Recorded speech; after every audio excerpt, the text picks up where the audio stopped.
Hello and welcome to the Big League Show. Once again, I'm Connor Somerville. I'm joined by Aiden Silliphant, and we're continuing our guest appearances by bringing on second-year sport media student Jack Moore. Jack, how are you doing today, bud? Good. How are you doing, boys? Doing good, just hanging in there through this weird time. How have you been doing since school ended? How have you been doing to keep busy, I guess, throughout the whole quarantine? I know you've been working, so is that kind of occupying a lot of your time?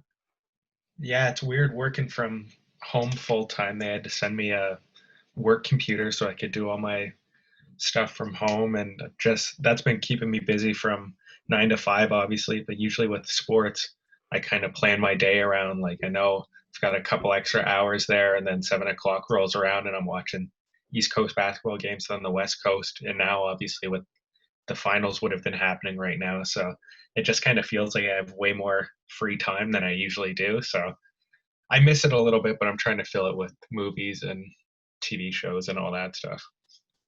What would you recommend for a movie or TV show? What have you been binge watching recently? Oh, I finished The Sopranos so fast. It was ridiculous. Then I'm watching The Wire right now. So Okay, cool. both are pretty good. What about you guys? What are you doing to keep busy other than all your podcasts?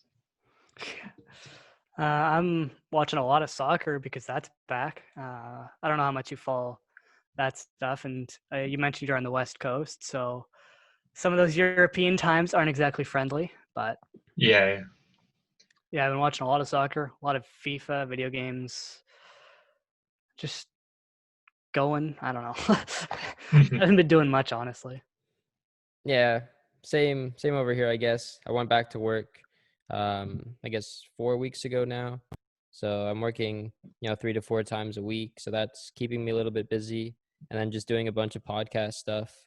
Just it's a lot, it does take up a lot of time, so it's good that we have something to do, I guess, and until school starts up again, and that's going to be an interesting situation, what happens with our classes. So yeah, we're hanging in there, Jack. Did you Um, see that whole thing about the multicam class? How they might transition that into like a digital content or whatever class? That's kind of interesting. You don't really think about how that would affect us, but clearly it's affecting everyone in the industry as well. So helpful skills to learn. Yeah, I don't have an issue with it. I think it's going to be cool. I'm looking forward to doing that. I hated I multicam honestly anyways. don't know.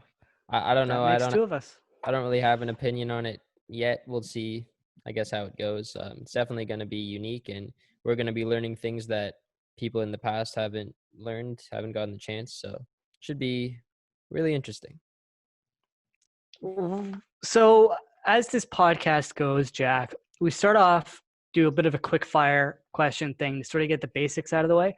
Then we'll get a bit more in depth in terms of you as a sport media person, student, why you're into sport media, all that fun stuff. Okay, cool. So, are you good to go for quick fire? Definitely. All right. Start with your age.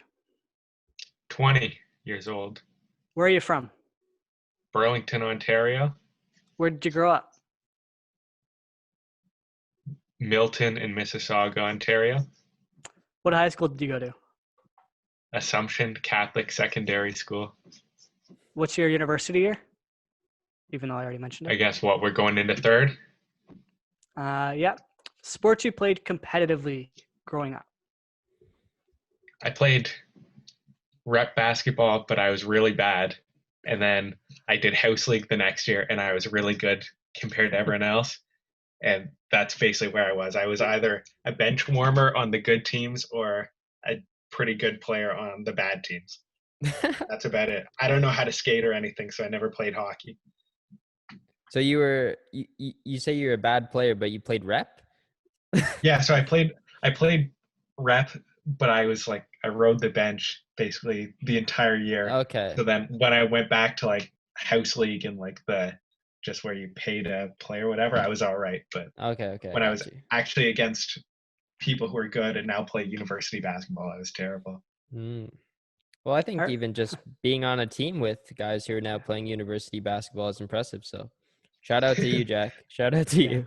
It's better Fun than both fact, of us did. Ignas Brazdeikis, he was drafted by the Knicks last year, second round. He dropped like 45 on my team like 3 times. I played him 3 times, and I think I lost to him every single time. It wasn't even close. Jeez. Nice. And then finally, to wrap up the quick fire, who are your teams? So the Raptors are my favorite basketball team, obviously, but We I got always had Bosch a in the soft spot for background. the Spurs. I used to love Tony Parker, so I used to love watching the Spurs win. Other teams, I always cheer for the Blue Jays, but it's pretty difficult to watch them during the season just because they're so frustrating. But Hey, that's future's about it. looking And bright. then, hey, Austin Martin. Yeah, exactly right. You're gonna touch on that later. Okay, great. And yeah, that's about it. Like I'll watch hockey in the playoffs and stuff, but I wouldn't claim a team or claim that I'm a fan of any one group. All Nice. right. That was our longest quick fire because we actually got a little in My depth bad. on your sports competitively. That's good though. Yeah. Like we haven't done that yet, and I think we need to do that more. Okay. But yeah, so you mentioned you played basketball. You're obviously a heavy basketball guy. Hmm. You've got the Bosch picture in the background, not Yeah. picture, jersey in the Jersey. Yeah. background. So is that what really made you fall in love with sport media? Is your love for basketball, or is it something else? Yeah, it was definitely basketball. I think it's kind of cliche to say where you go in thinking you want to do one thing and finding you evolve throughout the process. So I thought I wanted to do on air when I came in, and it was almost immediate when I stepped in front of a camera for the first time where I'm like, this is not what I want to do. So I was actually kind of freaking out that first year a little bit, but then as we started to do a lot more hands-on stuff, and as you got to go into the different electives, and I got to do sport graphics and all that, I kind of found different areas that I really enjoyed. So that's sort of where my sport media focus shifted. And then in terms of just getting into sports, yeah, it was always basketball for me. I don't think there was ever a point where I was a huge hockey fan or baseball fan that propelled me to want to do sport media. Nice. Um, so yeah, I know that Ryerson wasn't the first post-secondary school that you attended, and you have a little bit of a story, I guess, about where else you went before Ryerson. So I just want maybe you to elaborate a little bit on that. Ryerson, I guess, wasn't your first choice in some way, but maybe looking back, maybe it kind of should have been. Or what would you say to that? Just tell us a little bit about where you went before Ryerson, I guess. Yeah, so funny enough, I was in the Comtech program in my high school, and we had toured Ryerson during my senior year. So I applied to both media production and sport media, and then I applied to Humber for communications. So I ended up getting waitlisted for media production, and I didn't even get an interview for sport media. So I had to decide between whether I would stay on the wait list for media production or just accept my offer to Humber. So I accepted to Humber, and then I think like a month later, they called and asked if I wanted to be in media production, but I had already paid all the money and stuff, and I wasn't going to go back on that. So I just decided to go to Humber. And if you guys remember, 2017 was when there was the college strike. Mm. So I went, and I was in school for basically 3 weeks. And then there was the huge strike where you weren't learning anything. It wasn't even online. Like you just had to sit home. And that was my very first semester of college. So I was kind of like, they offered me, all the students, their money back. And I thought I'd rather just take my money now, work a little bit, and then go into a program that I was really interested in. Because those first 3 weeks, I mean, it's kind of hard to gauge for a program like that, but there wasn't many people who were my age in it. They were all older, and it was people who were going back to get a degree, it seemed. So there was only a couple people who were around my age. So I just thought everything sort of lined up where I'd rather just reapply, try and get into sport media or media production. And it just rolled the certain way where it was sport media, because I would have been just as happy to do media production, at least in the start. And now it's kind of interesting to see what would have happened if I had chosen media production instead of sport media. Yeah. You wouldn't have been in sport media then. You'd just be making some movies with the media production people, which would still be fun. But I think it worked out in the end for you. I think, it's been good. I see what you can do in our program in terms of like graphics, editing, even on air stuff. I think you underestimate yourself. So yeah, that's a really cool story. I think that's one of the more unique stories that anyone has coming into sport media. Um, so yeah, I think, Connor touched on earlier, what throughout your childhood kind of influenced you, into thinking about sport media, and that's being basketball. Let's talk a little bit about the program itself now. What have you enjoyed so far about sport media since joining? Uh, there's there's so many things that I like and wish that were improved. Just like I think they give you so many resources that you can use, and then they kind of funnel you into one or two ways with all the like multicam stuff. And I would really love to just expand on the audio part of it. I mean, obviously they have Spirit Live and all that, so I think I really enjoyed doing the audio in first year, and then it almost seems you have to go out of your way to pursue the radio aspect of the program afterwards. So I've really enjoyed that. Obviously, I liked the graphics and just being able to work in a studio, like even if it's not my favorite part of the program, doing the Rams live and getting a feel for it, you really just get to meet students of all different levels and interests. Like I had friends who were in fourth year who I never would have met if it wasn't for Rams Live, and they've taught me things about the program and just what to look out for, what to do to put yourself in a position to succeed that I really like. I think it's that sort of collaboration effort that really ties everything together and is something that I quite enjoy. Yeah, That's awesome. so That's awesome. you mentioned earlier, I think we should touch on this because it is really important for first year students or people looking to get into the program.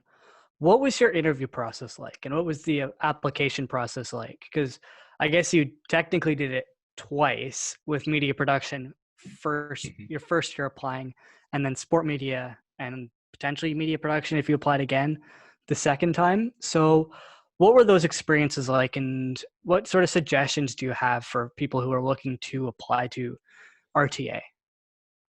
Yeah, I mean, it's definitely a different process too than when I applied, because now I think they just focus on grades. I don't know if it's a grades plus program anymore, but I was lucky enough that in high school, I think I was 13 when I started my first blog, and then I had written some features and had done some reporting that ended up on like Fansided. I did something for an ESPN blog, so my resume and portfolio kind of stuck out a little bit as compared to some other people. So I did that, and then I got kind of lucky. My interview was with Joe Recupero, who's the head of the department, and I think I kind of hit a sweet spot in my interview where he teaches the documentary class. And my question on the essay you had to write was about what I think it was, what documentary would you like to make? What sports story would you like to make? And we just spent most of my interview talking about that, how it was an interest of mine, especially going in. And I think I just lucked out that way, because I don't know if I interviewed with one of the other professors if that would have worked out. Wow. That's cool. I never knew that. That's cool. What was the idea? I'm kind of curious now. If you want to share. I can't, I honestly can't remember. I remember we Oh, talked okay. about the Fab Five documentary a lot, the Michigan University basketball team one, and we talked about some 30 for 30s. Do you guys remember what your question was, or who interviewed you? Um, I Joe remember, oh, Joe interviewed me, you but got Joe as well? yeah, I got Joe as well. Um, I forget what I kind of forget the interview process now. The question that we had to answer was the written thing, right? Yeah, they put us in like a room and we had Yeah, right. to Oh yeah. type something up. Yeah. No, I think for sport media, my question was like, what was your most memorable sports moment? And then I wrote Okay. about the Sidney Crosby golden goal. We talked about that with Hmm. Zach a couple weeks ago, actually. So yeah, mine was a little bit different than yours, I guess, because I didn't have to Yeah, write anything about documentaries. What was your I don't question, remember if. Connor? Go ahead, Jack. I'm gonna find who interviewed me first. I Okay, can't I remember was your name. just. I don't remember being in a room with anyone who ended up making it into the program. Like maybe I was just so nervous I wasn't really paying attention, but I remember I was in a room and I don't remember any of the faces or anything. Did you know anyone going into the program? I knew No. I knew Zach. I knew Zach, Oh, okay. and Cool. I kind of knew Jackson a little bit, but yeah, that was it. I think on the interview day, it was just like Zach and I kind of lucked out. We went on the same day to interview, and then we met Emil as well at the interviewing process. But yeah, in the room, I don't really remember anyone else who actually made it into the program. So there was a lot of people applying, and we got lucked out. There's only 70 some people that made the program, and over, I don't know the exact number, but probably over at least 500 applied. So It's pretty crazy when you see the admission rates and stuff, like how yeah, I it's know, like in the Yeah, super it's single like low. digits. 10% our year Yeah. Yeah, total, and crazy. it's nuts. But I interviewed with Donna Morrison, who, Oh, Okay, okay, yeah. yeah, yeah. and I think I had the same or very similar question to you, Aiden. It was like, was your favorite sports game in person and then at Yes, home? that was the question. That is Yeah. exactly the question. Yeah. So I can't remember what I went with for at home. I probably would have gone Golden Goal. But in person, I was torn between 2017 Stanley Cup, or not Stanley Cup, MLS Cup, because Mm-hmm. I was at that game in Toronto, and the bat flip. The bat I was flip. at Oh, that game. So Jeez, I'm I trying can't to remember which remember. one I put. Trying to remember what I put for in person. I haven't really been to many sports games that's had like a big moment. I honestly forget. I'll think about it. I'll think about it one day.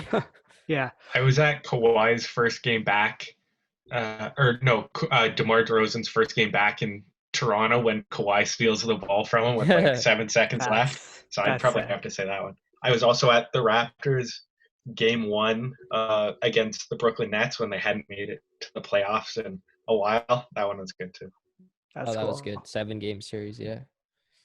I Nice. think I went to one of those games, maybe. It was the game where Lowry hit a half court shot. Oh, I Oh, think that was that against Miami. That was yeah. before the Miami series. Oh, Was Okay. one of the series is before Miami, Hmm. because I remember watching that game on TV and Hmm. losing my mind only for them to lose in OT. Yeah. Yeah, Hey, that was one of those they won the games where it's series. like, yeah, but that's one of those games where like they go to overtime, but you just know it's over. Like there's no way they're gonna come back and win that. Yeah, that game that I went to against where Lowry hit the half court shot was insane because I had a rugby tournament game thing that day, and Mhm. so this would have been 2014, Hmm. I think 2014. So whoever they played that year, I can't remember who it was, but we had a rugby tournament like way out of the city, and my dad had gotten invited by somebody to go to the game, and the bus and the traffic was so bad. It took us like an hour and a half to get back to the city. And I just remember having to go to the bathroom like so desperately. It was insane. My dad just wanted to go. I was like, no, I gotta go use the bathroom or it will be a bad, bad time. Um, but that night we also met, if you remember who these two guys are, Dwayne De Rosario and Jermaine Defoe. Okay, I do yeah, know those from people. MLS. We ran into Jersey. them waiting for an elevator. Defoe was trying to hide, and De Rosario was just being De Rosario with the fans and stuff. But I remember that. That was pretty sick. But back to you, because this is what you're supposed to be Okay, about. all It's right. supposed to be about you. You've mentioned your favorite things in the program. You mentioned your interview process. What have you done in sport media outside of the program, and that has really helped you in terms of building a portfolio and building a reputation in the media sphere and like giving you some experience? Yeah, I mean, I look at you guys and Seth, where you guys all seem to have a podcast network kind of growing yourself, and I don't do any of that stuff. I've done a lot of Rams Live just to try and knock out my community service hours.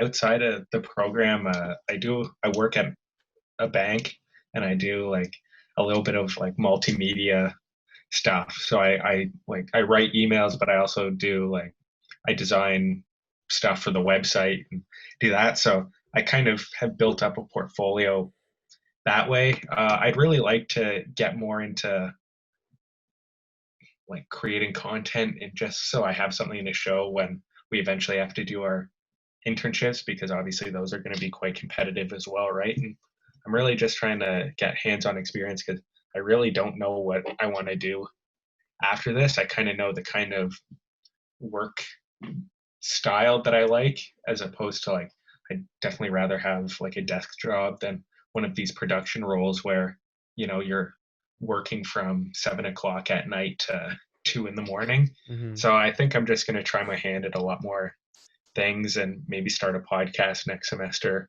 so that I have something to show. I have a suggestion.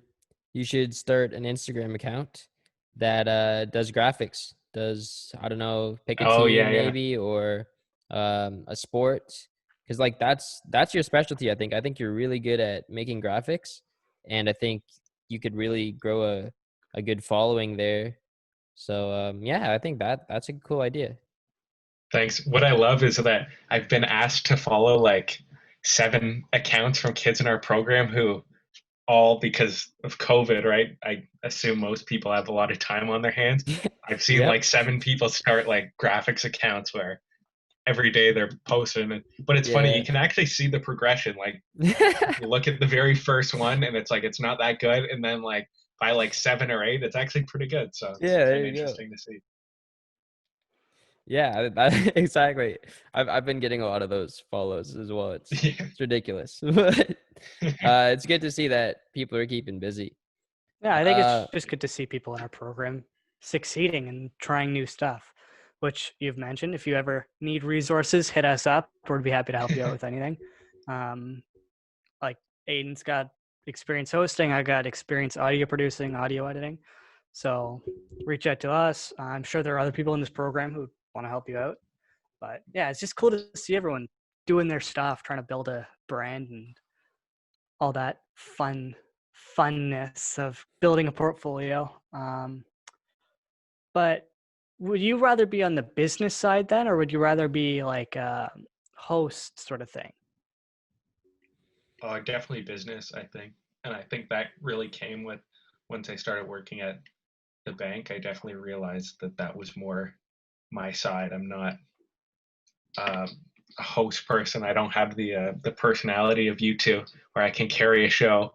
I definitely think that the business side and just that 9 to 5 lifestyle definitely works better for me and is kind of where I want to head. Because but the one thing I do find interesting about host is you guys can take this anywhere, right? You could work for a network if you wanted. You could work for yourselves. There's so many ways to just monetize and figure out your lane and your niche. I think that's pretty cool. Whereas if you want to just get a desk job, you need to you need to work within an organization and all the things that come with that. So I think podcasting is definitely an interesting opportunity. Yeah, I just hard agree on that. In terms of the business side, what sort of do you want to aim for on the business side? Do you want to do more accounting? Do you want to be more linking advertisers, getting advertising, like figuring out the content, like a head position in terms of content creation, something like that? Yeah, I definitely think something in the realm of marketing is probably where I'll go because it has an interesting blend of like facts and numbers and then an interesting part of like creativity and promotions where you can actually draft up and design content that you're going to push out, but then you collect all those analytics and data, and then you use that for your next thing. So I think that's definitely where I'm definitely headed and hope to be in the next couple of years. Yeah. Nice.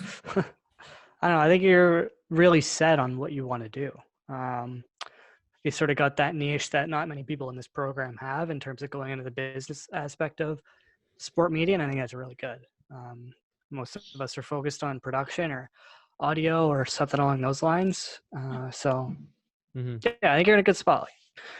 You don't necessarily need to create a ton of stuff in order to do that sort of position or do Yeah. business, get into this industry. If Mhm. you're got a good work ethic, if you do good work, you'll hopefully succeed. I was gonna I just say, think oh, you go, you go. I was just going to say, I think it's kind of interesting though, and what I'll be kind of eager to see is how the sport media degree translates to that. Like, if I'm going to be up against people who have business degrees and who have marketing degrees and stuff like that, if sport media, if that's going to help me if I apply for a place like TSN or CBC or something, or if that will kind of hurt me because it's more of a production related program. I guess you can spin it in whatever way you want. are you Hey, I taking think a just minor?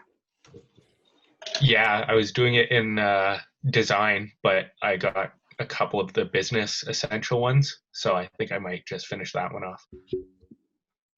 I was gonna say, I think just, being different from those other people who will apply for those business type jobs gives you an advantage in itself, right?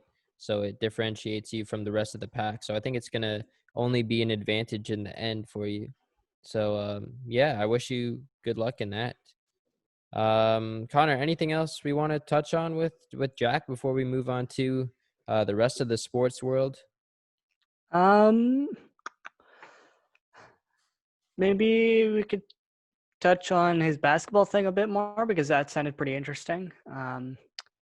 Just sort of a fun tidbit before we move on, and we can transition this to the basketball news that came out yesterday, which we'll have to restart the Zoom call because they still got the 40-minute limit on calls, which we're not fans of, but Somebody's got whatever. to get Zoom Premium so we can stop doing this. I think Ryerson should offer it. I try logging in with my Ryerson account on Zoom now, and it says that I can't get premium. It's still that 40-minute call.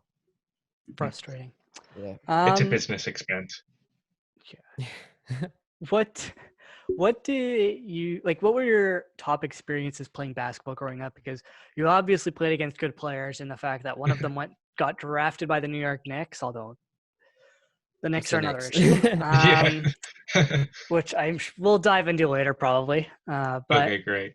what sort of experiences did you have doing that? And we can tie it back to sport media. And how do you think it helped you understand sport media and get into the industry? I think just playing on those teams made me realize that I wasn't good and that if I wanted to be involved in sports somehow, it wasn't going to be on the playing side. So also I stopped growing in like the 8th grade, so that didn't help either. But I don't know. I think it was always an interest to me, and I always just kind of gravitated towards wanting to be in the industry. And I think especially growing up, not so much now, but I had really hard opinions on stuff, and I wanted them to be known. That's kind of why I started a blog so early. So I think by having those opinions and being like so entrenched in the sport that early on, it just kind of transitioned to media pretty seamlessly. And then that's sort of how I got into the whole media side. And then I always just carried that sport interest with me as I kind of furthered along my media development. And what is that said blog called? Do you still write for it? And where can people find it? You can't find it anywhere because it was just a like WordPress site that I created, and then I got rid of that, and then I started writing for ESPN. Used to have this thing called True Hoop, where it was like a collection of blogs and stuff, and that was nice because they actually had resources. Like I could use like Synergy Sports and a couple other like paid programs. They had some like film where you could go back and watch pretty much any game. So I did that, and then one of my articles got tweeted by the Atlanta Hawks, so I thought that was pretty cool. That's And then sick. I interviewed a couple players like right when Bruno got drafted by the Raptors. I was able to interview him, like Anthony Bennett, Tristan Thompson, a couple of those guys. And then after that, I kind of just stopped writing a little bit, like especially that was like 12th grade, and when you're applying to schools and stuff, it just kind of got a little too much for me. And I put it down, and then I really enjoyed picking it back up in Dan Berlin's class in second year, the sport journalism. So I think I might try that if university athletics comes back again, maybe write for one of the school papers. Hey, join Fansided. They're always looking for writers. Oh, yeah. So start writing for them. It's you get paid for it, and it's fun, and you clearly enjoy it. So there's no harm in doing it, especially right Which- now. Which site are Especially you trying right to recruit me for? You will not write for my site. MLS. MLS No? Multiplex. Oh, Yeah. okay. So we are a very niche group of people. Okay. Let's put it that way. Yeah, but I'm sure there are basketball sites that people want to write for. Like I know Yeah. Hunter Surplus, who will probably have it on eventually. He does stuff for Raptors Raptor. Mhm. I think Rain does stuff for the University of Michigan's. I think it's University of Okay. Michigan. Damn, One of the yeah. Michigan unis. He writes stuff for them. Eric Crookshank, he does stuff for the Editor and Leaf. Yeah. Leaf. Leaf. Okay, yeah. And then Probably gets paid pretty good for that. I imagine that site's pretty busy. I haven't asked him, but yeah, I'd assume I think so. it depends on like the amount of views you get per article. Mhm. And, Yeah, like you have it's- to do a lot of promoting yourself as well to get those views. Hmm. It's not. Yeah, it's based on clicks. Yeah.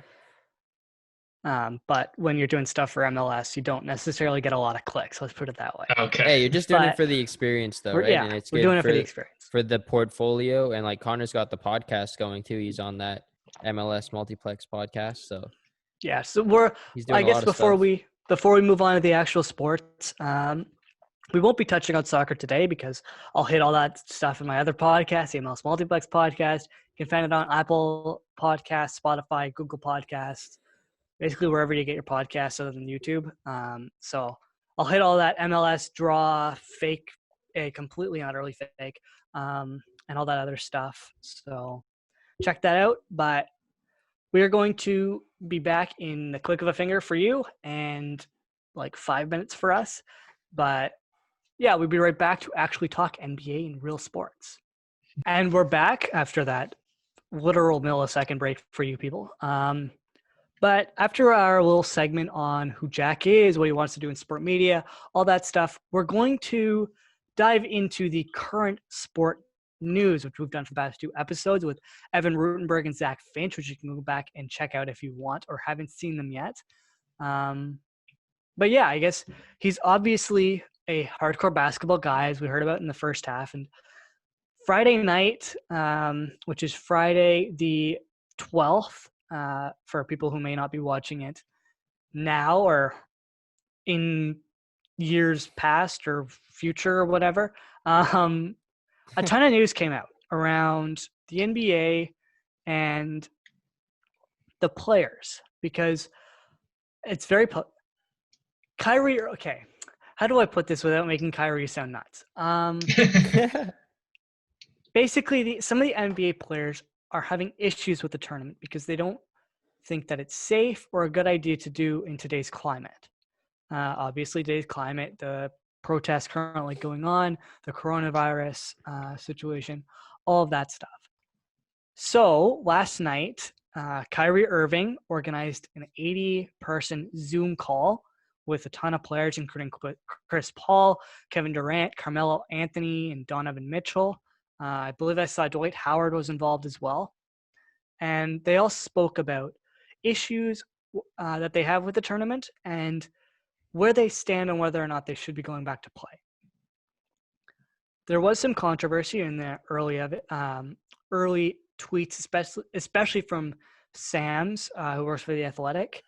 He tweeted out, Donovan Mitchell, Carmelo Anthony, Dwight Howard, among others, spoke out about possibly sitting out due to social COVID-19 issues per sources. NBA leadership, Paul/Garrett Temple, provided insight too. Every player had a voice, wants to find purpose, whether they play or not. And then Donovan Mitchell quote tweeted him on Twitter saying, just simply stop it, with a bunch of dots after that. And then Sam's followed up that tweet with this. Carmelo Anthony spoke about wanting young guard of the NBA to lead the way. And Donovan Mitchell expressed the big injury in brackets risk, entering resumed season having not played competitively. So there's clearly some second thoughts going on in the NBA, and that's become very apparent with the news last night and the calls recently. And Kyrie Irving's obviously pushing for it, and some of the players do have issues with it, obviously. You know, you look at the Florida coronavirus numbers right now, and they're spiking pretty heavily. Same with Nevada, which we'll get into later in the Las Vegas news. But yeah, I guess I should pose the question now. Do both of you think that the NBA will resume their season in the current form? So the current setup? Or do you think that there will be changes to it due to the players' concerns? You can go first, Jack. You're the guest. I think it will, but I do not know how it's going to turn out, because I really think that players are going to have an issue being in the bubble for so long. They're going to be in the bubble for like 3 to 4 months, and they're only allowed to bring 3 family members with them. So I think they probably would have been better to do a best of 5 series for the first 2 rounds. I don't think that's really on the table. From what it sounds like is the NBA wants to make this as legitimate as possible, because obviously there's always going to be an asterisk beside whoever wins this championship. But I think the NBA wants whoever wins to feel like they legitimately earned it. So I definitely think that the format will stay, but I don't see it ending well for any party. Also, too, when we're talking about the players leading the charge, I feel like the issue with that is there's 3 different issues at hand that people have different feelings about. One being the protests, and some players feeling that it's the NBA resuming is going to take away from that. The other side being the coronavirus reinfection, and then the other side being injuries, like Donovan Mitchell said. So I think there really needs to be like a united front where every player, or at least the majority of players, can agree on something and an action plan, so that they don't get into the bubble and then players have second thoughts and then everything kind of crumbles down. Yeah. I think that, the NBA has worked really hard on this plan, and they put a lot of effort into it for a long time. So I don't see a situation where they back down from it or make any changes to it. I think they're going to stick with the schedule that they announced. But, I do see where the players are coming from, and I do agree with them that it's definitely a weird situation, and it's not going to be perfect. And I think the players want it to be as perfect as possible and as safe as possible. And that's something that we've been stressing on this show a lot is safety first for the players. And then, also the whole protest things that's going on. NBA season resuming definitely takes away from all of that. It's tough for these players having to go down to Florida, like Connor said, where the numbers are spiking as well. So I can see where the players are coming from. In my opinion, I do see some players holding out. I think that some are just not going to agree with it, and they're just going to sit out. And I think once one player comes out and says that he's not going to play, it's kind of going to be a ripple effect. And to be honest, it's not going to be looking good for the NBA at all. Like, I don't know what's going to happen now if, like, the players are the guys that provide you the entertainment. And if guys like Donovan Mitchell and Chris Paul, Kyrie Irving aren't going to be playing, like, there might be a chance that this season doesn't even happen in the end. There might just be a canceled NBA season if you can't get everybody on board with the idea. I think the Yeah. issue Also, with go ahead, Jack. oh, Sorry. I was just gonna say, also too, what happens if 4 players from one team decide to sit out? Right, then you have 11 players on one team and 15 on another. Eventually, it's gonna be tough to just have a fair competitive competition if your rotations are so much smaller Exactly. than any other Hmm. team. So I think there's a lot of things to figure out. I think they mentioned potentially bringing free agents into the bubble where teams can bring them onto their team in case of injury, but I think it's going to be an experiment. Like, we have no idea what's going to happen. And honestly, I don't know if the NBA does either. This is still a very fluid situation, and I think that's very notable. I do think that they will eventually return. I think that it would be too much of a hit financially for the league and for the players that it would potentially ruin the league for the next 3, 4, 5 years as they attempt to recover. Um, I can't see them not playing. I think that the issues that they have with the tournament are very legit. The injury thing is a factor. But that being said, I assume that they'll do a training camp before play resumes. They'll have the 8 regular season games to get back up to playoff fitness.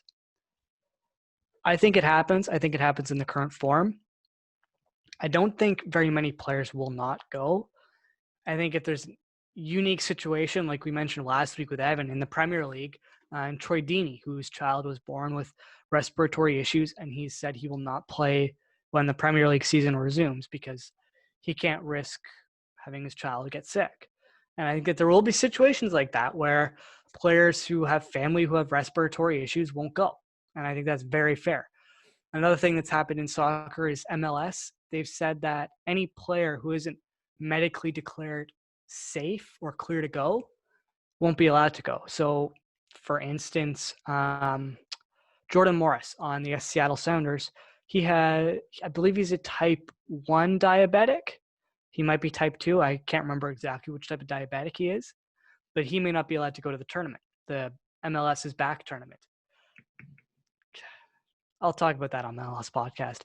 But he may not be allowed to go. And I think that'll be really, really interesting to see if the NBA does a similar thing, because there are definitely players in the NBA who are diabetic or who have asthma or something along those lines. You look at George Laraque. He's somebody who played in the NHL for years as a tough guy, and he was hospitalized with coronavirus. If you have asthma, in which he did, you could be at a serious risk. And I think that the NBA needs to keep that in mind when they ask players to come. I trust the NBA. I think they're the most forward-thinking league in North America. Definitely further ahead than the NFL. MLB we'll get into in a second because woof. NHL has historically not been great in terms of forward-thinking when you look at concussions and headshots and things like that. MLS is still relatively new, and I have a lot of issues with them, but maybe they're a bit more forward-thinking, although they do still allow right-wing people to be fans and go to games, and they don't allow political signs, but that's another conversation. Yeah, I'm confident in the NBA. I think that they'll create something that's really good for the players, that's really good for the fans, that'll be a really good money driver for them. But there will be necessary protocols involved with that. And I don't know if the players will necessarily be huge fans of that. I know for one thing, the Disney staff may not be huge fans of it. So what Shams tweeted about the staff at Disneyland or Disney World, is it Disney World or Disneyland? I get the two mixed up. Land. Land? Land Is is in Disneyland? Florida. World I is know in it's the LA. Florida one, whichever that one is. Land. It's land? Yeah. All right. So Disneyland employees or Disney staff who will be working the NBA site when they return will always be having to wear face masks and gloves. My There'll be bad. strict It's Disney World. Disney World. God. Yeah. All right. God So the damn it. Disney World Land. Let's go with that. Does that work? Disney World Land? Honestly, I'm not sure because I remember going to Florida. I went to Disneyland or World in Florida, and I thought it was land, but whatever. Connor, go ahead. I'll figure this thing Okay. out. All right. So yeah, the Disney World or Disneyland, Disney World Land employees will need to, if they are working the NBA site, as I just mentioned, always be wearing face masks and gloves, which is important. There will be strict physical distancing. They'll never be allowed within 6 feet of an NBA participant. Also notable. There will be temperature and symptom checks, which I guess they'll just do as they come in, make sure they're not sick or anything like that. And housekeeping staff will never be in the same room at the same time as NBA participants. So they're obviously taking this very seriously and clearly not trusting the general public around the players, which fair. These players will be completely isolated, except they won't be, which is another issue because you will still have these employees who are coming from outside of the park or the bubble, as they like to call it, and they'll be coming into the bubble, which in essence makes it like Sandy's house in SpongeBob, where it's a bubble under the sea, but crustaceans and stuff can still come in, and runs the risk of, if SpongeBob has a disease and Sandy's hiding in there, she can still get that disease. And that's going to be an issue with the NBA because, as I mentioned earlier, the Florida numbers in terms of coronavirus are skyrocketing. Like, these are some of the highest numbers they've had since the epidemic.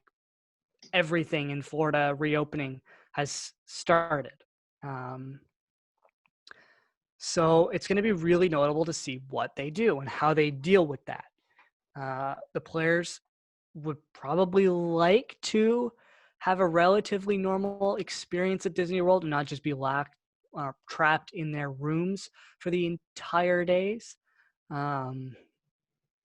But what do you guys think about those protocols? Do you think that's enough? Do you think there needs to be more done? Do you think that the Disney employees should be forced to stay in that bubble with the players? Where do you stand on all this? In my opinion, yeah, I think that they should be in that same bubble because like you don't want to risk anything, right? You don't know where these employees are going to go after, and like that just increases the chances of someone getting the virus and passing it along to someone else, and it'll just be a ripple effect if one person gets it. So yeah, I definitely think that they need to be held accountable, I guess, for what they do outside, and they should be forced to stay in the same bubble. I don't know why the NBA is even letting that happen. They should all be in the same bubble. We should mention that they are unionized. So the union may not be Oh, allowing this okay. to happen. Okay, I see. Um, yeah, I guess that's the tricky part with it then. I guess the NBA obviously wants them all to be together, but yeah, if it's the union, then like there's not really too much you can do about it. I think the NBA should try as hard as they can though to make sure that they're as safe as possible with it and everyone's in the same place together. Yeah, I think it's just an issue of how much risk are you willing to take, because at this point, anywhere they would have held this, there was always going to be risk that this was going to happen. And I honestly feel like if the NBA had met the requirements to get their entire TV contract fulfilled, I think they wouldn't even be holding this. But they need 7 more games so that all of the players can get their full salary. So I can't see the NBA renegotiating any of that because it will significantly impact years to come. So as it currently stands, I think they're doing the best they can, especially due to the fact that the Disney workers are unionized and you can't bring in new people as scabs to work outside of the union rules. But I don't know. All it's going to take is one player to get sick, and then it's going to ruin, one, the fairness of the competition, and two, the whole system of the bubble just doesn't work anymore, right? And then everyone's exposed. So I'm a little hesitant to say that I love the idea of all the protocols that they put in place, but I don't know if there's anything more that they can do. So you're both on the stance of there is serious risk here, and we don't know if it's necessarily the right decision to not have the employees be bubbled as well. Yeah, absolutely.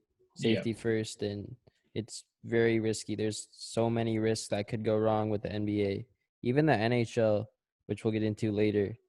Yeah, I don't really know if this is gonna work out the right way, but I don't know. It's gonna be a tricky situation. Yeah. So I guess we've sort of touched on the protocols. Apart from, we didn't mention the drug testing that's going to be involved.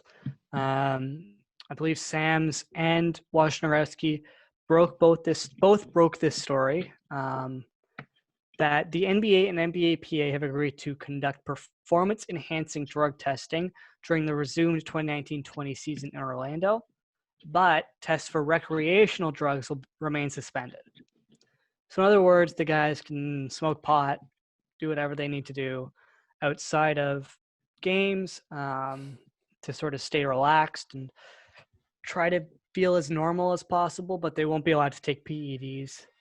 Do you agree with this decision, or do you think that runs in the issue of potential for just so many different issues around the misuse of certain drugs? I mean, I really don't care about it at all. Other than some recovery, I don't know if it really enhances your performance at all. Obviously, they need to test for performance enhancing drugs. I feel like that's a pretty hard stance that the NBA wants to take and that they probably should take. But I I kind of wonder if they're going to do this and then just kind of keep it going for the next season if they're not going to test for marijuana during the bubble, if then they'll try and sneak it into next year where they don't really publicize that they're not testing for it anymore, because I think that's a big thing that a lot of players have been pushing for and former players have been pushing for too, like Al Harrington and Steven Jackson are big proponents of it. So I think this is an issue that it's almost like a trial period for the NBA to see how it works and how it affects players, and then we'll see how this moves on in the future. Yeah, I don't really have much to say on that. I think Jack kind of hit the nail. Yeah, I mean, you still have to test for the PEDs. Like, that's obvious. You have to do that. Yeah, I don't really have too much to say on that, I guess. Just we'll see what happens, and we'll see if they what they implement for next season. All right. So let's run through the schedule of the NBA potential resumption of play, which I think is probably, we could say, still up in the air. I wouldn't say it's 100% going to happen yet with how everything has happened recently and the issues that have surrounded the players' meeting, which we talked about earlier. But yeah, so July 30th to August 14th will be the seeding games, which is the 8 games that the teams will play to get them warmed up, figure out the standings a bit more, obviously meet those TV contracts, which Jack mentioned earlier, which is very important if they want to get that money. Then 15th and 16th of August will be the play-in tournaments, which we touched on, I believe, last week. Yep. With Evan, or was that with Zach? I can't remember. But we've touched on it. I don't think the schedule was released when Zach came on. I think it was last week. Okay, well, the schedule, yeah. So 15-16 play-in tournament, which we touched on. You can go and check out our other podcast if you want to hear about that. And then August 17th, the playoffs begin. August 30th, family and guests of the teams can arrive and enter the bubble as well. And I assume they'll probably have them attending games, which actually I'm going to bring up in a second about attending games. Then August 31st to September 13th will be the conference semifinals. September 30th to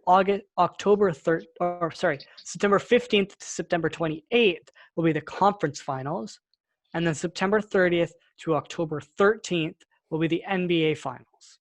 Obviously, the NBA final schedule is tentative because if the games end in a sweep, it'll be over before the 13th. But what do you guys think of this schedule initially? Obviously, it'll have the players there from July 30th at the very least to, I believe they're trying to get them there for early July to, if they go to the finals, potentially the beginning of October, which is a long time. Yeah. Yeah, I mean, You go. okay. I was just gonna say that I mean, the schedule isn't so different from what it would have been like for those last couple of games. Like you're still playing 7-game series and all that stuff. Obviously, the players have had a significant amount of time for rest, so I think that will definitely help as these players go in with fresh legs. What I'm more interested in is, so the season, let's say it ends October 13th, the NBA wants to get up and running December 1st or sometime around then. So how's the player union going to react to that when players are used to having longer chunks of time and longer free agency periods too? Because right after the finals is done, it's going to be draft free agency almost immediately. So I'm more interested in that aspect as opposed to the actual schedule of the games, because I think the players they're perfectly fit to play that amount of games in that amount of time. So you're comfortable if they get like that 2-month break, you think, in between seasons, when this season ends and then starting next season? I would probably prefer to give them a little bit more time off, but I don't know, maybe the players will like having a shorter period because a lot of times it's a lot harder after a long period to get into training camp and then game shape and all that. Maybe once this playoffs ends, they'll be immediately ready to start back up again in December. Yeah, that's kind of what I'm thinking. Like, I think that, these guys are professional athletes. They've already gotten 3 to 4 months off now. I think they're going to be fine with having to start the next season on short rest if it works out. And I think it's all going to depend on how this playoff works. And if it is successful, then I could see it starting in December. But if something, goes a little bit off track, then maybe the NBA has to push it back. So let's hope we get to October 13th and we actually do see some NBA finals. Yeah, I guess I'm not too focused on next year yet. I'm just really intrigued to see how this whole thing is going to unfold come late July. Yeah. We only got like 5 minutes left on the Zoom call, so we'll finish off NBA and then we'll hit the rest of sports after this because there isn't a whole ton of other stuff that we need to talk about from other sports. But last year was one of the best nights of most Toronto sports fans' lives. Last year, on today as we're filming this, was the year that the date that the Toronto Raptors won the NBA championship. So, briefly, Aiden and Jack, what was that night like for you guys? And if we don't finish both of you, we can continue this on in the next section. You go. Okay. It was an insane culmination of everything I've ever wanted in my entire life. It was Kyle Lowry having an all-time playoff performance that basically shedding the label that he's a choker, scoring the first 10 points for the Raptors that game, and just winning. I mean, obviously it would have been sweet if DeMar DeRozan was there, but I honestly don't think he could have taken them there, right? So I think it's actually a pretty cool legacy for Kawhi to have, where he comes here, people know he doesn't really want to stick around, and he's probably not going to, and just has one of the best possible years any player could ever have, and then just leaves. Like, I think I'd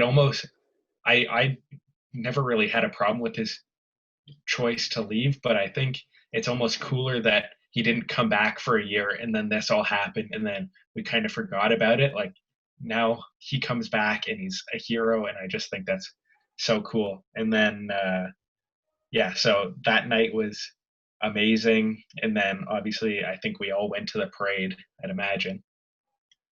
Aiden, what was your experience like at the parade? At the parade, I remember that day being so hot and didn't pack enough water, and we were waiting. I forget the street, but we were waiting there for probably like maybe 6 hours, waiting for the players to come, and then they finally come, and they're like gone in like a minute, and then we got out of there before the whole shooting stuff happened at Nathan Phillips Square. But I guess just going back to that night that they won, I remember. I think it was honestly leading into Game 5. That's when I was like really really excited because like that was the game that they could clinch. And then after they had lost Game 5, unfortunately, I think the Raptors were all that was on my mind at that time. Like they have to close this out. Golden State Game 6. And I remember I actually worked that day. I worked 8 hours that day before the game, and that's all we were talking about at work too. So then, going into the game and everything that unfolded, and the way that it ended is so weird too. But I did the podcast yesterday about this, actually, the anniversary. Tyler Moore was on, who we also have on the Big League. Yep. And we're talking about just that stupid ending to the game, and he was saying that that's the perfect way for a Toronto sports team to win an NBA championship. Yeah. It was a bad way to end it, I guess, in some way, but like who cares? We won. And when that buzzer went off, like I can't really explain the emotions. As a Toronto sports fan, you're not sure if you're ever going to win a championship, right? And the Argos and TFC are now incredibly pissed at you. Big four. The and insult. I mean, I'm just saying it's different. It hits different. It was crazy. I don't think I got much sleep that night too. I was just watching like the highlights. And yeah, that's it. Parade was amazing, and it's cool that it's already been a year. Time flies. And it's cool to see that, everyone's talking about it. And a lot of people, I guess, haven't really hopped off the bandwagon yet in some way. It's created a lot of fans for life. Yeah. I'll dive into my story because I was actually downtown that night and went downtown. So I'll dive into that a little bit after this quick break. All right. So, yeah, we hit on Jack. We hit on Aiden's stories. Let's go for mine because I was actually downtown. A friend of mine's dad owns a brewery just off Queen Street, I believe. It's called like Salter Street Brewery or something like that.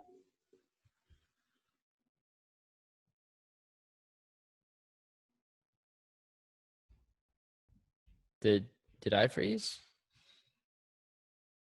Oh, no. Jack, are you there? Did I freeze? I'm here. Did I freeze? Yeah, you're freezing. Yeah. I froze? Yeah. Yeah. That's weird. All right, let's restart. That's weird because you guys both froze for me. But, okay, I don't know. Did it come up with your internet connection's unstable? No, it didn't. Weird. Yeah. All right, let's try again. Let's try it again. All right, so we dove into Jack's story. We dove into Aiden's story of the championship parades, and mine's a little bit more interesting than these two guys because I was actually downtown for Game 6. I was a friend of mine's dad owns a brewery, and he hosted a viewing party for a bunch of his friends, and then my buddy who works at the brewery brought a bunch of us, and yeah, I have all the videos on my phone. It was just insane. The countdown, the Draymond Green timeout that didn't have a timeout and all that stuff. And then finally winning. When they won, we organized that we were actually going to go downtown. So we started walking just towards the city, and then jumped on a streetcar, which, wow, that streetcar was the most packed thing I've ever been on. If you thought rush hour was bad, trust me, this was 10 times worse. There were people pretty much hanging out of the windows. If you've never been on a streetcar before, you're not allowed to stand on the stairs for when the doors close. So people were pretty much hanging on to each other so that the doors could close. And then we stopped because they weren't going to go all the way downtown because you're going to have streetcars destroyed, and that's a bad idea. They basically kicked everybody off, and like 100 of us, maybe more. I have no idea how many of us it was, just started walking towards the city. And at one point, somebody started running. And it was just a wave of people running, and we had no idea why. But we got downtown, and we ended up by one of the buses. So we saw everybody climbing on the buses and all that stuff. And after that, we started walking to City Hall, which was insane. You could hear and we could see the fireworks going off in the distance, because if you didn't know, they fired off fireworks that night in the middle of the City Hall Plaza. And we got there. I had work the next morning, so I was going to leave relatively early. I had to be at work at like 9 or 10, and was not in the mood to get 3 hours of sleep. So I left at around 1:15, and I didn't get home until 2. It took a drive that would normally be 15 minutes, took 45. Jeez. It was like standstill. I ran into a guy I went to high school with just randomly, which was hilarious.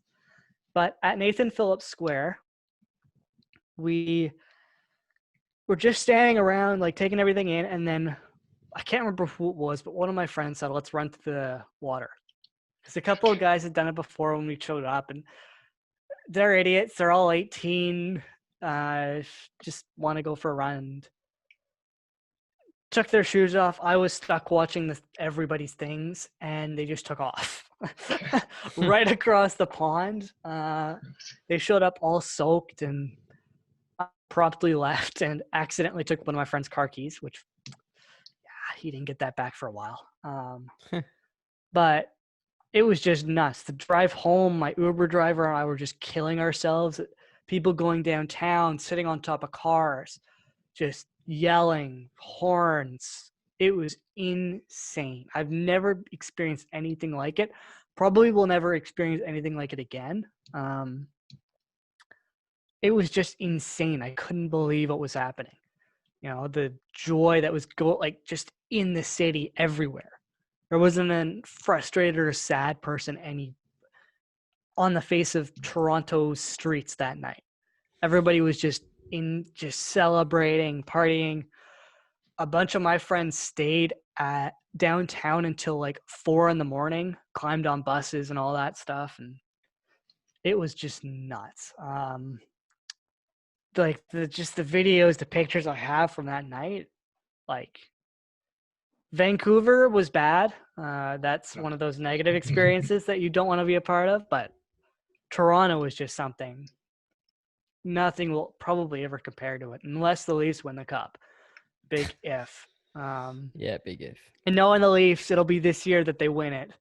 And nobody will be able to go to a parade or celebrate. Yeah. But yeah, that was insane. I also went to the parade. I was at just outside of Union, and that was like a 40, 50 people deep. And I was nowhere near the parade at all. We stood in the sun for hours.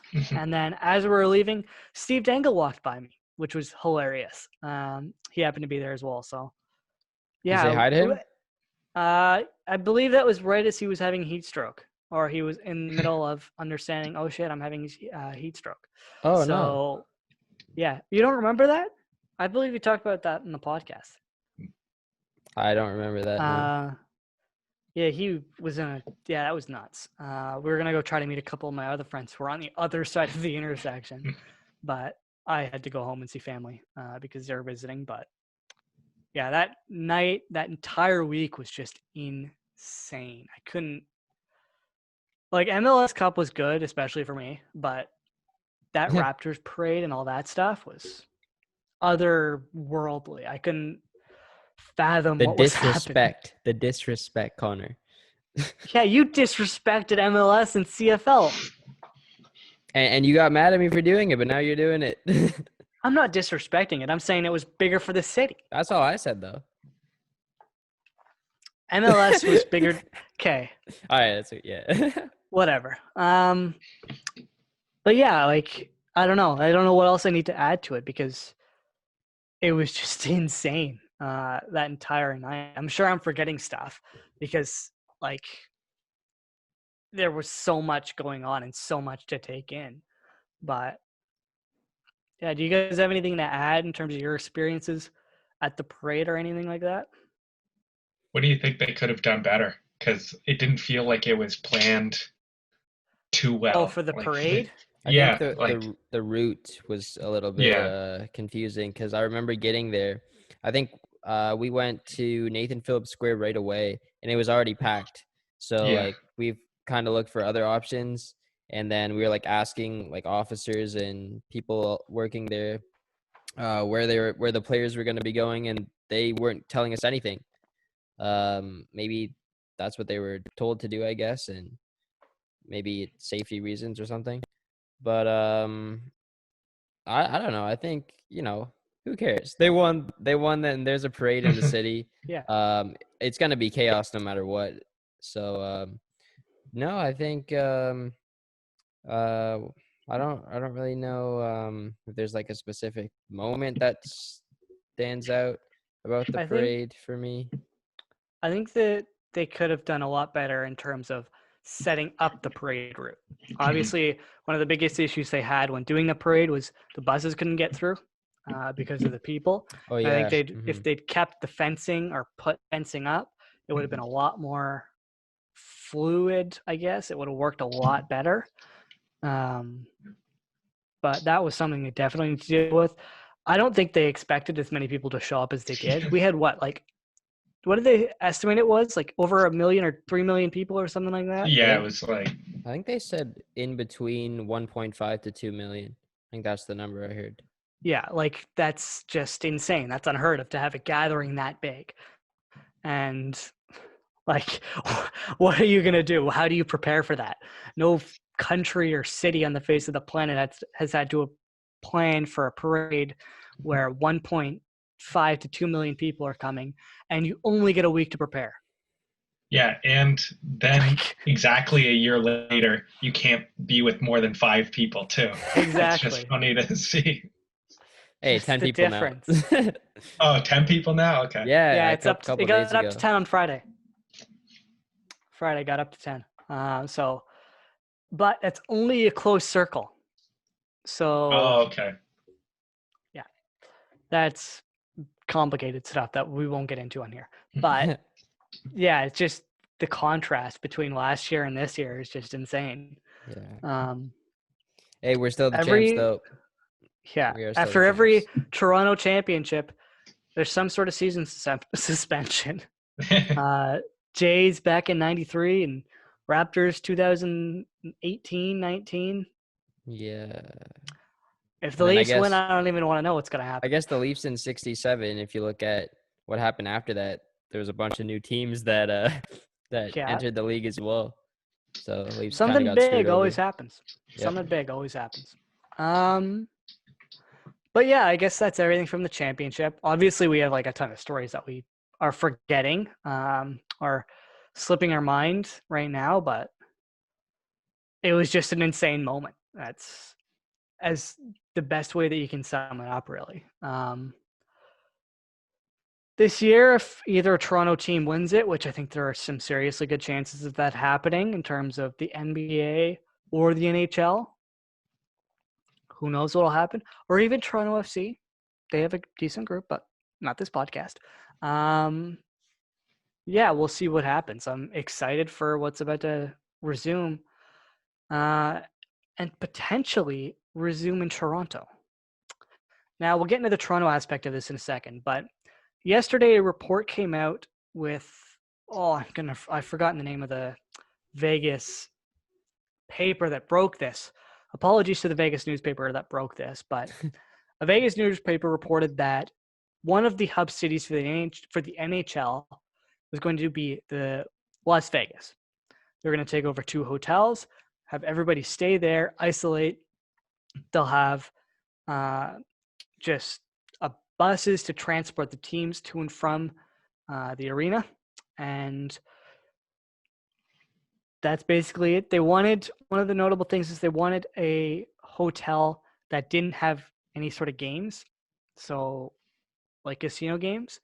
So they've narrowed it down. I believe there are 2 hotels that don't have that who are under consideration, and I assume those are going to be the favorites, but Vegas is having issues in terms of their coronavirus numbers as well, so who knows what happens there. But yeah, Las Vegas is reportedly going to be one of the hub cities. The other hub city will be announced, I believe they said June 22nd, so 9 days from when we're recording this. And it all depends on whether or not the Canadian government will lift the 14-day quarantine. So right now, if you're somehow unaware of this, which I don't know how you could be at this point, we've talked about it like every podcast since we've restarted. Canada has a 14-day quarantine period where if you come from outside of the country, you have to self-isolate for 14 days. And for NHL teams and the NHL, that's a big no-go. So if the NHL and Canadian government manage to figure something out where that can be waived, the NHL wants to have one of the host cities, hub cities in Canada. Particularly the 3 teams that we've mentioned in the past. I believe it was the Zach episode.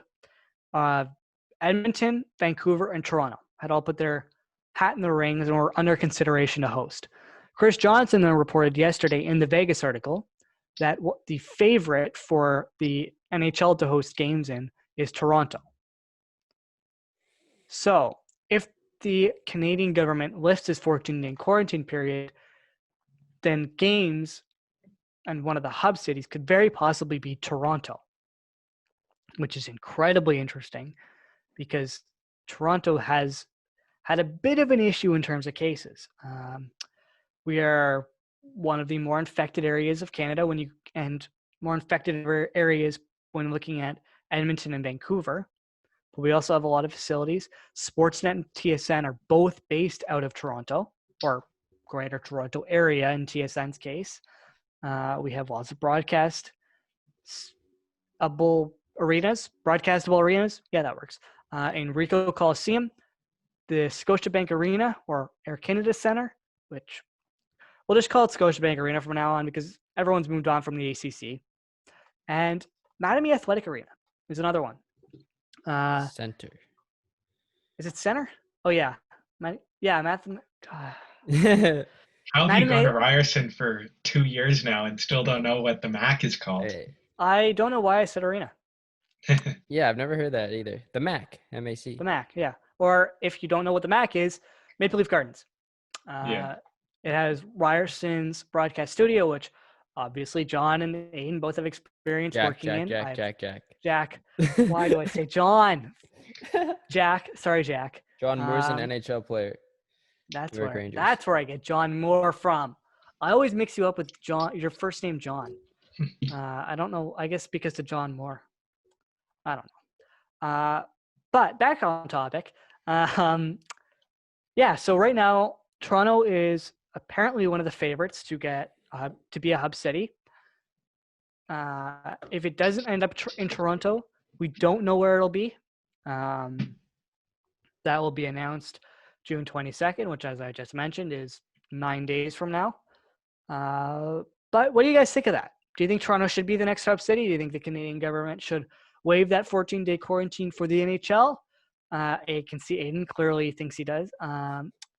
But do you think that's a risk? Do you think that could potentially set a precedent where the Canadian government can't really hold up that 14-day quarantine period because they allowed a few hundreds of people to come into this country without having to quarantine.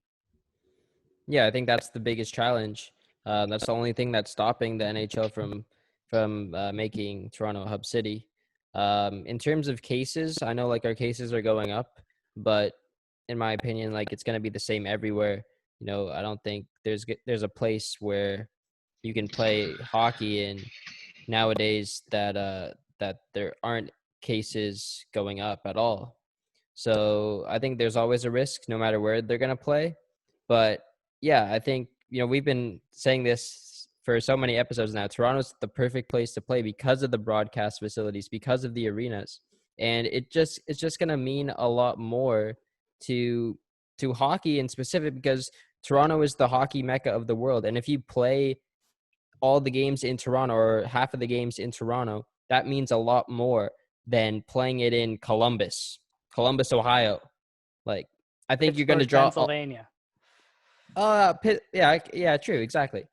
Yeah, you're going to draw in a lot more viewers knowing that it's in Toronto, Ontario, big hockey town. And yeah, like all of the Sportsnet guys are here, TSN guys are based out of here. So we're going to be all over it in terms of coverage. They don't have to send out their guys to another place in the US. I think it's, you know, it's the perfect thing.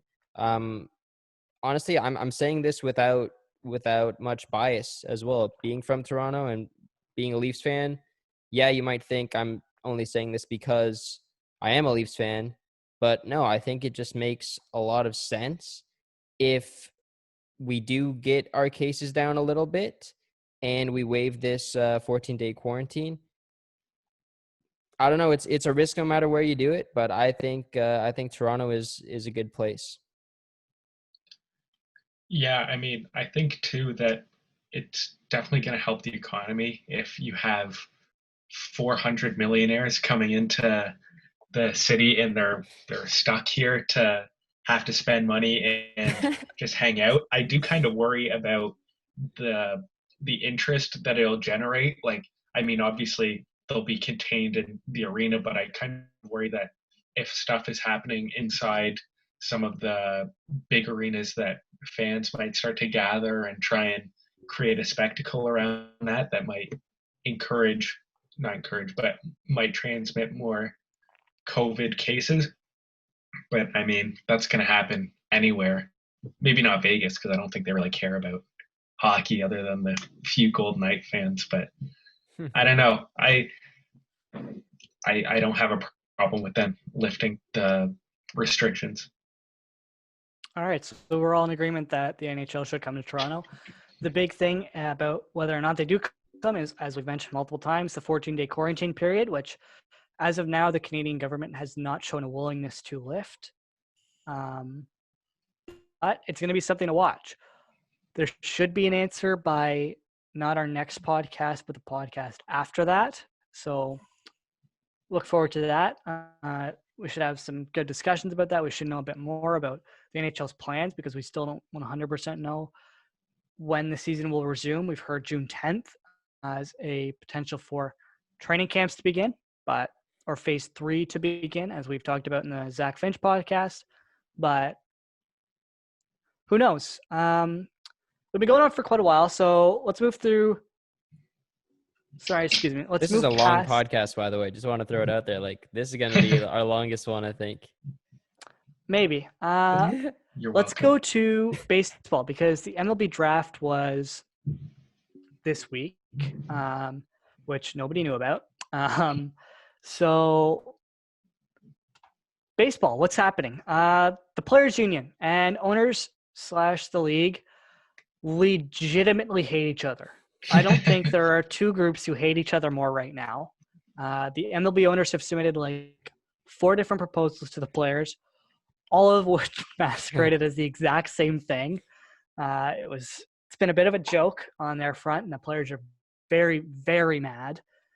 Rightfully so, in my opinion. But how do you guys see that situation right now, other than a total tire fire? And do you think it's salvageable? I think the players are being really stubborn, in my opinion. They want their full salaries. And, if you're only going to be playing 80, 70 games, I don't know what they're asking right now, but I don't think that they should be getting their full prorated salaries. I don't think the league is willing to budge on that. I think there's no way that they can do that.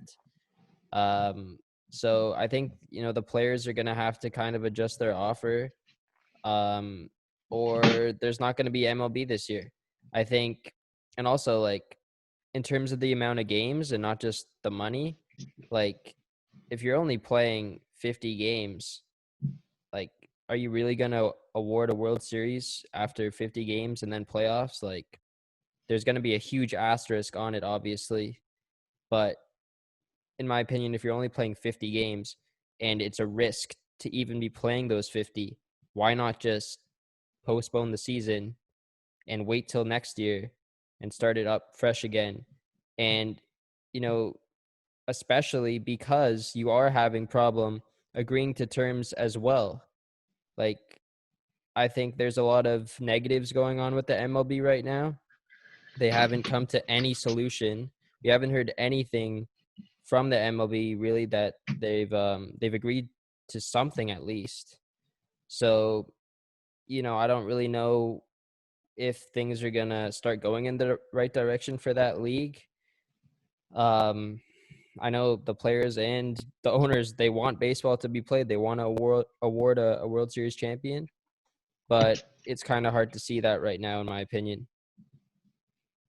Yeah, I think it's I don't want to say it's way too hard to figure it out, because ultimately I think they'll figure something out, just because if the players have more to lose than the owners. All of these guys are rich, they're millionaires, so it doesn't matter to them. But if you're a player who either only has a couple years left or is in a contract year and wants to show out before the free agency, I definitely think there's a lot of people with a vested interest to at least get the season back up and running.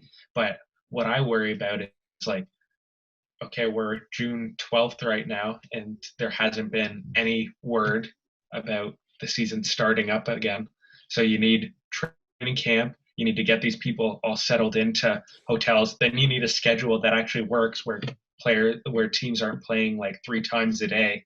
Like, you gotta balance it out, and I just don't know how you can have anywhere close to a full season where we're at right now, unless you get like a bunch of domes and you're way out in Florida or Arizona and just play until December. But I don't know.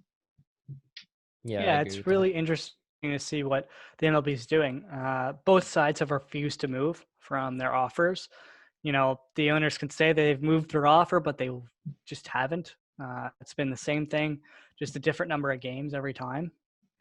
So it's going to be really interesting to see what happens. My hot take a couple weeks ago fell flat on its face, which, wow.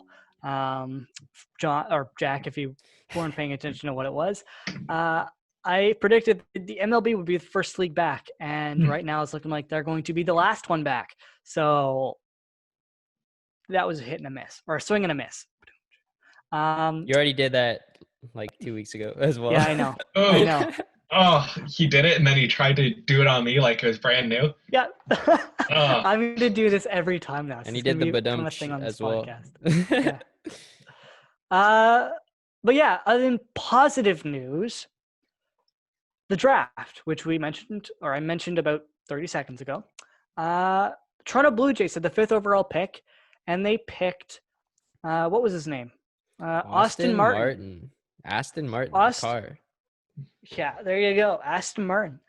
Tell me about him, because I know nothing about him. I saw online, and a bunch of people have said that he was projected to go like top 5, or not top 5, top 2. Top 2, yeah. And he ended up falling to number 5.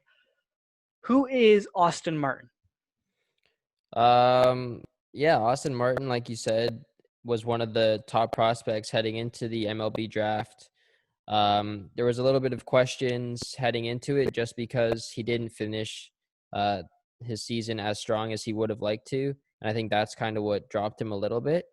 But in terms of position players, there was no question that he was number 2 I think his name is Torkelson, who went number 1 to, I think it was Detroit. I want to say, and yeah, it was Detroit.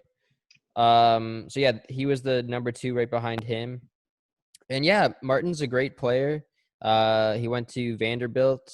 They've had a lot of great players coming out of their program, most notably Dansby Swanson, who is a shortstop for the Atlanta Braves, who's turned into a great young player in the league so far. But yeah, Martin is a very versatile player. He can play multiple positions. He's played, I think, all over the field basically, except for catcher. He's played games at third, short, second, and then if for the Jays, like they do need help in the outfield, he does have a little bit of experience there, playing in center field, or you can put him in a corner outfield spot as well if you want.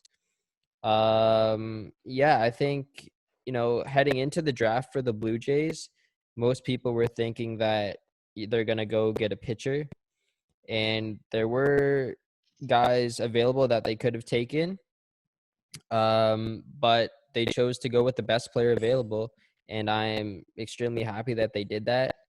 I know they were looking at a guy named Asa Lacy as well, who ended up going with the 4th overall pick. And he's an amazing pitcher as well, lefty.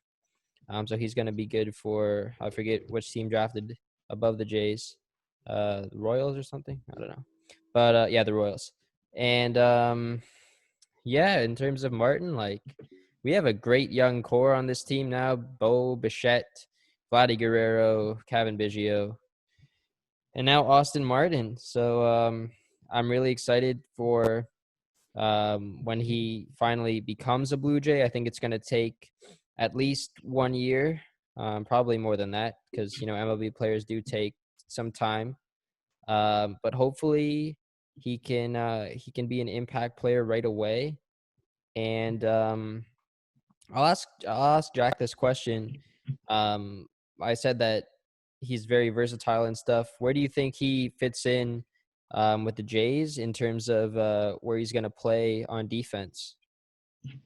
Yeah, I mean, it's interesting how you talked about he probably won't see the field for at least another season, potentially even more so. So there's a lot of questions that still need to be answered about the Blue Jays' young core, right? They're going to need to offer these guys contracts eventually. So I don't know if maybe down the line, if they see Martin as a key part of their offense going forward, if maybe they move one of the younger pieces to fit sort of the need that they have. I know he can play center field and he did a little bit in his collegiate career, but I don't know. I kind of think his best use is probably shortstop, and I'd be kind of afraid you want to maximize his ability. So I think there could always be some finesse and moving around of the lineup where you could make that happen.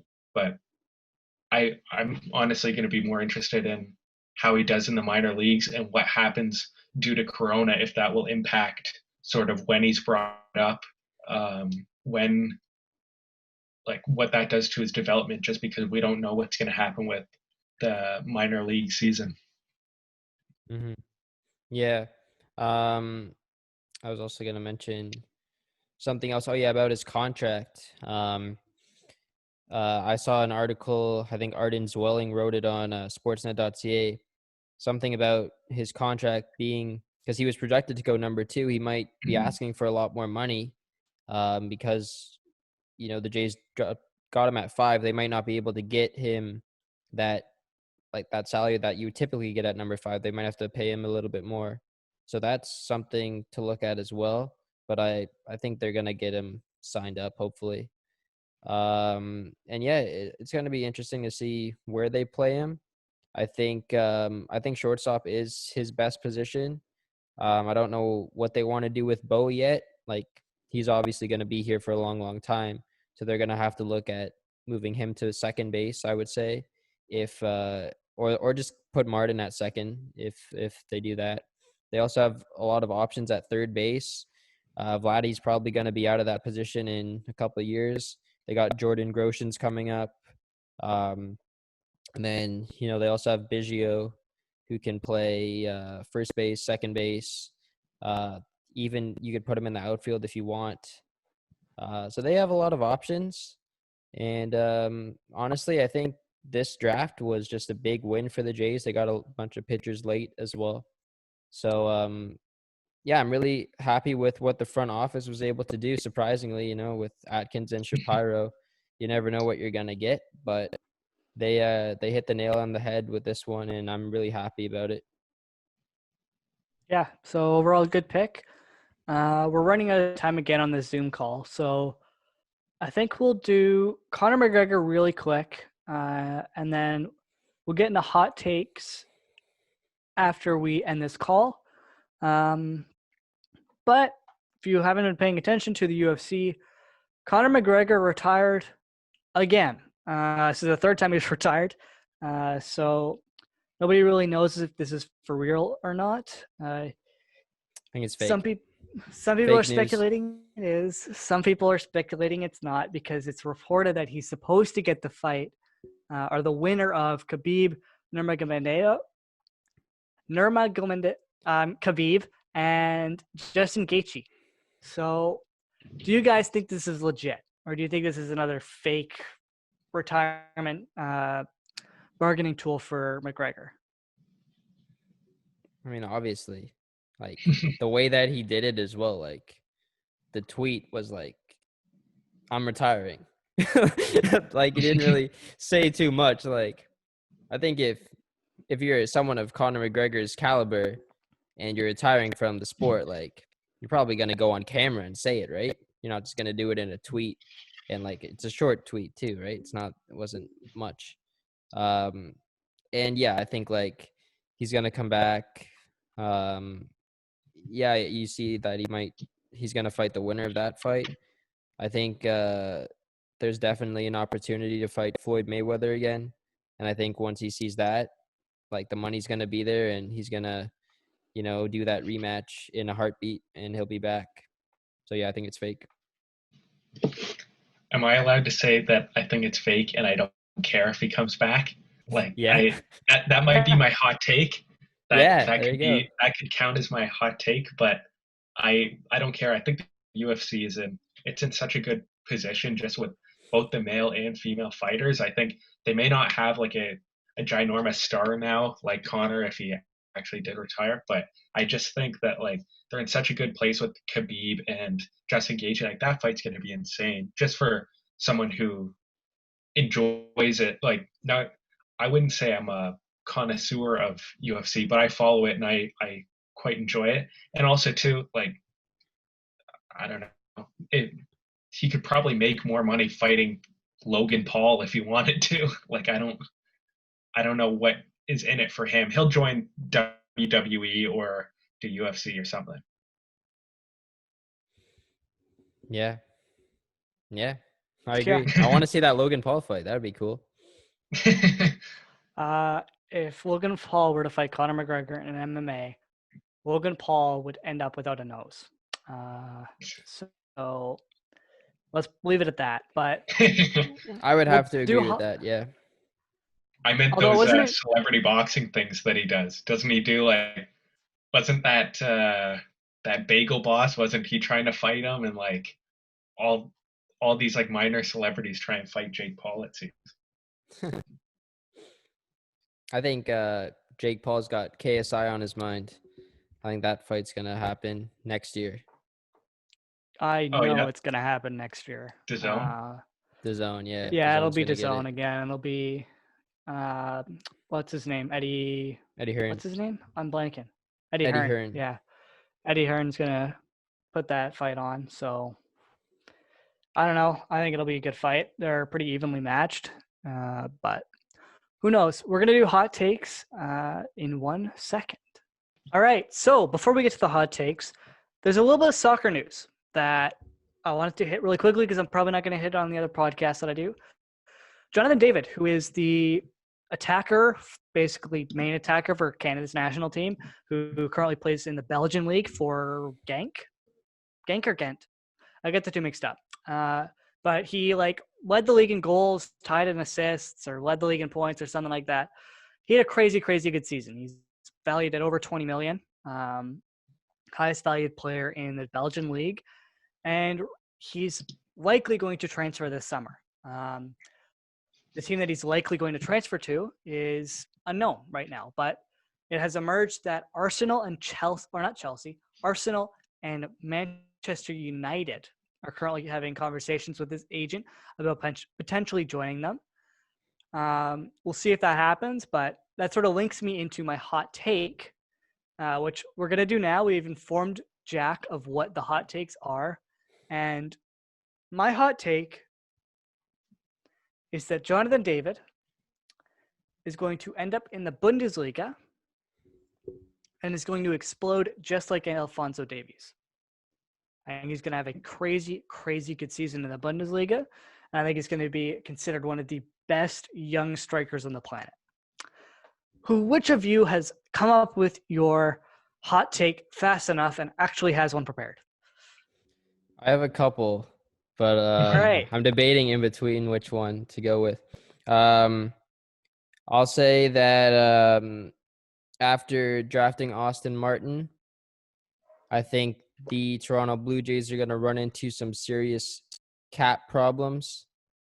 Or sorry, not cap problems. So there's no salary cap, but like money problems because like there's still a budget. And they're going to end up trading Kevin Biggio at some point down the road. I think, he's not going to be a Jay for too much longer. I think also just in terms of production, I think he's going to slow down a little bit. He's going to only hit for power, not so much average, which we've seen glimpses of already. And unfortunately, we're going to have to move on from him, and Austin Martin's just going to step in and take his spot. All right. Good hot take. Jack, let's hear it.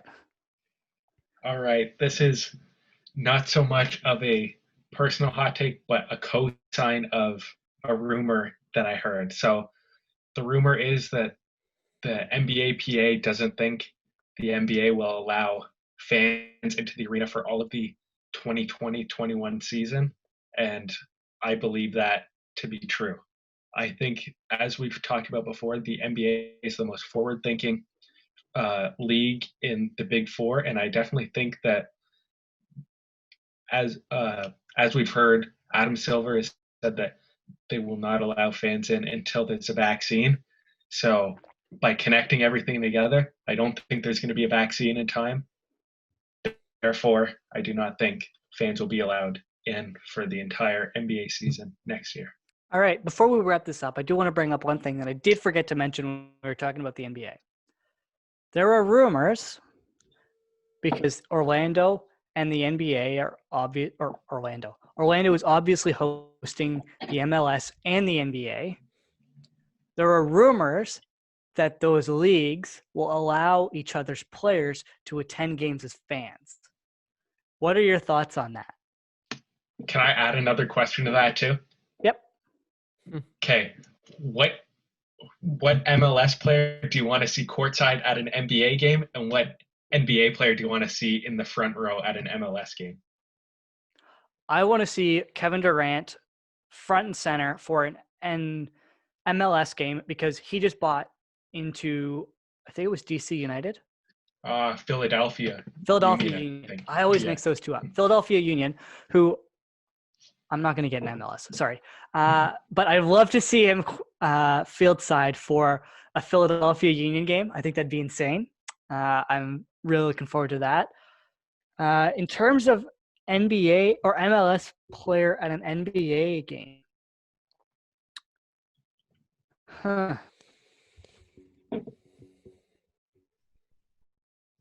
The Toronto courtside before. I know Jonathan Osorio has, Josie Altidore has, Pozuelo has. I'm trying to think of someone who would be really passionate about this or about NBA. I know Chris Maving is really into it. I'm really only thinking about Toronto FC players here, but I wish I could help you out, but I can't. Chicharito Hernandez. Yeah. Okay. Oh, I know that guy. This is going to be a one-sided question. Sorry, Jack. Chicharito Hernandez, who recently joined MLS, has been in Europe forever. I'll see if he actually has any interest in the NBA and whether or not he'd just be on his phone the entire time. Because I think that would be hysterical. If I'm going for someone with passion, I'd love to see a hype Josie Altidore. That guy's scary as it is when he's like frustrated in game. I just want to see him when he's pissed at like LeBron or something, and how fired up he gets. I think that could be pretty sick. But who would you like to see? Can I make a revision to the question too? The revision to the revision. Okay, if you could, since they're all quarantined, if you could swap one player from the NBA and put them in an MLS game, who would it be? Pascal Siakam, because he's actually good at soccer. Yeah, that's a good one. I think Serge might have a little bit of talent there as well. If it were like a few years ago, I'd say Steve Nash, because Steve Nash is actually very good. But yeah, right now I think I'd go Pascal because he's shown he can actually play. And I think he'd be a great center back for Toronto FC, to be honest, or a good goalkeeper too. But yeah, I'd love to have Pascal Siakam on the TSC. Yeah, that'd be pretty good. In terms of an MLS player in the NBA, are any of them tall enough? Well, like it depends on what you call tall enough. Because like there are guys who are like 6 foot, 6'2", like Omar Gonzalez, who's a center back for Toronto FC. He's 6'5", so okay, he's pretty tall. A little uncoordinated at times, but I think Josie Altidore would be pretty good in the NBA. He's a big boy, so I think he could push some point guards around. But I don't know. That's a really interesting question. I like that. Aiden, what do you think? Which MLS player would you like to see in the NBA? Are you seriously asking me that right now? Maybe go like MLB or something, but I don't know. Do you want me to save you from your embarrassment? Or I guess not embarrassment, lack of knowledge, which is fair because no one falls in the loss. Okay, we've dragged this on for a long time, so why don't we just keep going? Which NHL player? Oh, okay. I was thinking MLB, but NHL. Oh, we could do NHL and NBA. No, which NHL player would you like to see in the MLB, and which MLB player would you like to see in the NHL? And then we'll end this thing because we've been going for like 2 hours. Jesus Christ, man, that's a lot to throw at me. NHL. That's two leagues. I know. Come on. Okay. NHL and MLB. I know Sidney Crosby can swing the bat really well. I know who I'm gonna say. I think I know who you're gonna say too, maybe. NHL and Austin Matthews. There you go. Hands down, Austin Matthews. He has baseball experience. He had a home run in the Rogers Center. Yeah. And then vice versa. MLB player in the NHL.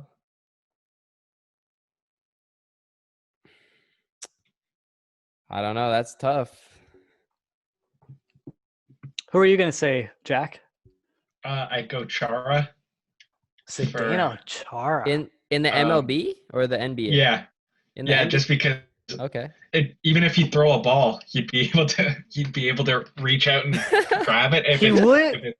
He'd be a great first baseman. That's a good point. Is that a good thing though? Like you gotta have patience at the plate. He's swinging at those outside balls. I don't know.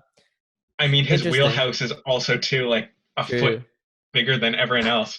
Yeah, you're right. It's really for gonna him. mess with the pitchers. Jack, who do you think would be a good MLB to NHL switch? I was gonna say Odor, just because of the fighting. Dominic Odor. That's a good shout. I was gonna go Bryce Harper or Mike Trout. Okay. Mike Trout's a big boy, and I think you go wrong with them. Yeah, push some guys around, and Bryce Harper's got some experience throwing the fists. So, although he didn't do very well in that fight, did he? Yeah, that was pretty bad. Yeah, maybe not Bryce Harper. We'll go Mike Trout. I honestly don't know. Like, I don't know if these guys have any experience. I'll probably go with a retired baseball player, Justin Morneau, because he's Canadian and I'm sure he's played hockey growing up. So I'll go Justin Morneau. If you were just going to go Canadian, why didn't you go like Russell Martin or Joey Votto? I was considering them, but I picked Justin Morneau. All right. I guess those are all good choices. I can't tell you based on the baseball ones, but everything else has been good.